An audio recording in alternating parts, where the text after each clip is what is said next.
Welcome to my channel. ఈరోజు ఈ వీడియోలో మనం గేట్స్ ఫౌండేషన్ సృష్టికర్త శ్రీ బిల్ గేట్స్ గారు అమరావతిలో పర్యటనకని ఈరోజు మన రాష్ట్రానికి రావడం జరిగింది. ఈరోజు బిల్ గేట్స్ గారిని గన్నవరం విమానాశ్రయంలో శ్రీ లోకేష్ గారు రిసీవ్ చేసుకోవడం జరిగింది.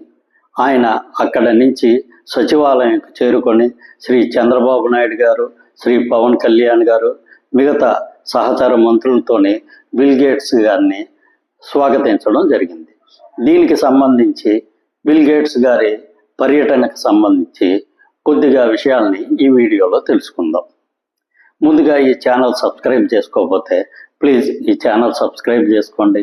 ఈ ఛానల్ అభివృద్ధికి మీ వంతు సహకారం అందిస్తారని ఆశిస్తున్నాం.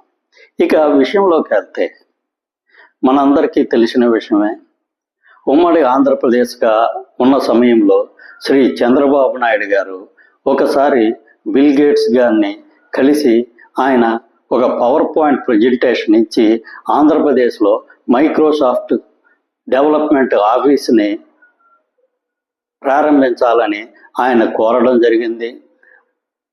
ఆ రోజు చంద్రబాబు నాయుడు గారు ఇచ్చిన పవర్ పాయింట్ ప్రజెంటేషన్కి శ్రీ బిల్ గేట్స్ గారు సంతృప్తి చెంది ఆయన ఇమీడియట్గా హైదరాబాద్లో డెవలప్మెంట్ సెంటర్ పెట్టడానికి నిర్ణయం తీసుకోవడం జరిగింది. ఈరోజు మైక్రోసాఫ్ట్ హైదరాబాద్లో వచ్చిన తర్వాత చాలా సాఫ్ట్వేర్కి సంబంధించిన ఇకో సిస్టమ్ చాలా భారీ ఎత్తున అభివృద్ధి చెంది ఈరోజు హైదరాబాదు సాఫ్ట్వేర్ రంగానికి ఏ విధంగా తలమానికంగా ఉందో అది మనందరికీ తెలిసిన విషయమే. ప్రస్తుతం మైక్రోసాఫ్ట్ అధికార పగ్గాల నుంచి బిల్ గేట్స్ గారు విడుదలయ్యి ఆయన గేట్స్ ఫౌండేషన్ అనే పేరుతోనే ఒక లాభాపేక్ష లేని సంస్థను స్థాపించడం జరిగింది. ఈ సంస్థతోనే ప్రస్తుతం మన ఆంధ్రప్రదేశ్ ప్రభుత్వం వారు టైఅప్ చేసుకొని మన రాష్ట్రంలో కొన్ని అభివృద్ధి కార్యక్రమాలు జరిపించడానికని బిల్ గేట్స్ గారితో కలిసి ముందుకు వెళ్ళడం జరుగుతుంది.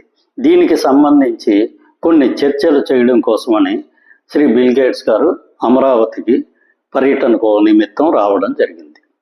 ఈ పర్యటనలో ముందుగా ఆర్టీజీఎస్ అంటే రియల్ టైమ్ గవర్నెన్స్ సిస్టమ్, ఈ సిస్టమ్ని చంద్రబాబు నాయుడు గారు పూర్తిగా బిల్ గేట్స్ గారికి విశదీకరించడం జరిగింది.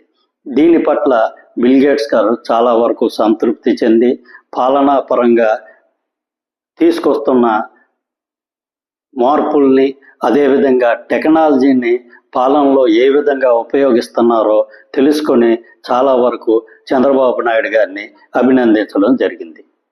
ప్రస్తుతం బిల్ గేట్స్ సంబంధించిన ఈ గేట్స్ ఫౌండేషన్ ద్వారా మన రాష్ట్రంలోనే ఈ వ్యవసాయం, విద్య మరియు ఈ వైద్యం, ఈ మూడు విషయాల్లోని బిల్ గేట్స్ ఫౌండేషన్తోనే కలిసి ముందుకు వెళ్ళడం కోసమని ఆంధ్రప్రదేశ్ ప్రభుత్వం సంకల్పించడం జరిగింది. ప్రస్తుతం తెలుగుదేశం ప్రభుత్వం అంటే ముఖ్యంగా కూటమి ప్రభుత్వం సంజీవని అనే ఒక పథకాన్ని వైద్య రంగంలో తీసుకురావడానికి ప్రస్తుతం ప్లాన్లు వేస్తూ ఉన్నారు. ఈ సంజీవని పథకంతోనే రాష్ట్రంలో ఉన్న ప్రజల అందరికీ కొన్ని డిజిటల్ హెల్త్ కార్డులు అనేవి ఇవ్వడానికి ప్రభుత్వం వారు నిర్ణయం తీసుకున్నారు. ఈ డిజిటల్ హెల్త్ కార్డులకి గేట్స్ ఫౌండేషన్ సంస్థ తన సహాయ సహకారాలని అందించడం జరుగుతుంది.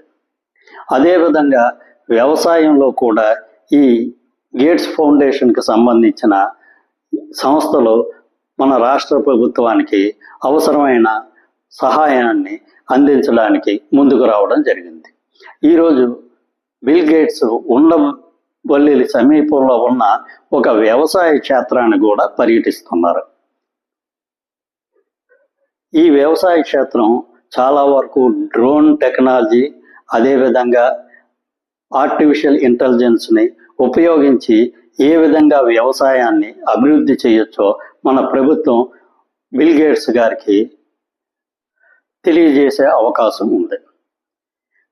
కాబట్టి భవిష్యత్తులో ఈ వ్యవసాయ రంగం మీద కూడా గేట్స్ ఫౌండేషన్ నుంచి మనకి ఏ విధమైన సహాయ సహకారాలు అందిస్తారో అనే దాని మీద కూడా దీంట్లో ఒక నిర్ణయానికి వచ్చే అవకాశం ఉంది.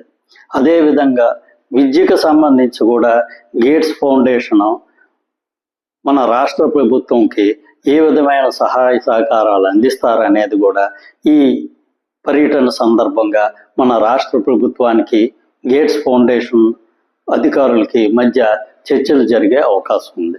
ఈ విధంగా బిల్ గేట్స్ ఫౌండేషన్ అనేది పూర్తి స్థాయిలో మన రాష్ట్ర అభివృద్ధి కోసం చాలా విషయాల్లో సహాయ సహకారాలు అందించడానికి ముందుకు రావడం అనేది చాలా వరకు మన రాష్ట్రానికి ఉపయోగపడే అంశం.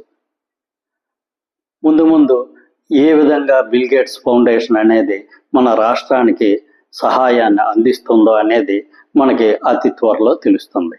Thank you. ఈ వీడియో నచ్చినట్లయితే ఈ ఛానల్ సబ్స్క్రైబ్ చేసుకోండి. Thank you very much.